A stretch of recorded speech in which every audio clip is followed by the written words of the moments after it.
একটা ব্যতিক্রমী আয়োজনের একটা প্রদর্শনীতে গিয়েছিলাম। সেটা হচ্ছে যে প্রাণী সম্পদ সেবা সপ্তাহ প্রদর্শনী 2024। এটা হচ্ছে আমাদের যেখানে আগে বাণিজ্য মেলা হতো, চিনমোচি সম্মেলন কেন্দ্রের পাশে যে মাঠটা, এখানেই বসেছে এই প্রদর্শনীটা। তো এখানে গিয়েছিলাম দেখতে। বাবা, আমি জীবনে প্রথম উট দেখলাম সামনাসামনি, এর আগে দেখিনি।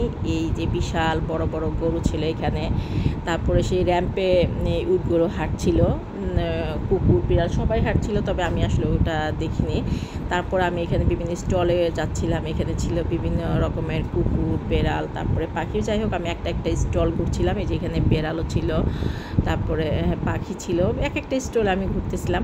আমার কাছে খুব ভালোই লেগেছে যে এখানে কি সুন্দর সুন্দর মুরগি, মোরগ, মানে বিশাল সাইজের, খুবই ভালো লেগেছে। আমি আসলে সামনাসামনি এরকম প্রদর্শনীতে কখনো জানি। এইটা ছিল সবচাইতে কিউট। এই যে দেখেন না এই পাখিটার কী অবস্থা, মানে রাগ করে বসে আছে, ওর মনে হয় যে মেজাজটা খুব খারাপ। আবার এদিকে ছিল বিভিন্ন রকমের ঘোড়া। তো এগুলো আমি একটু করে ঘুরে দেখছিলাম। আমি আসলে ভাবতেই পাইনি যে এত মানুষের ভিড় হবে, গিয়ে তো আমি অবাক। অনেক মানুষের ভিড়, অনেক মানুষ এসেছে, বাচ্চা কাচ্চা এসেছে। তারপর এদিকে ছিল খাবার দাবারের কিছু স্টল ছিল। তো সব মিলে আমার কাছে খুব ভালোই লেগেছে। আমি ঘুরে আসলাম, আপনারাও চাইলেও যেতে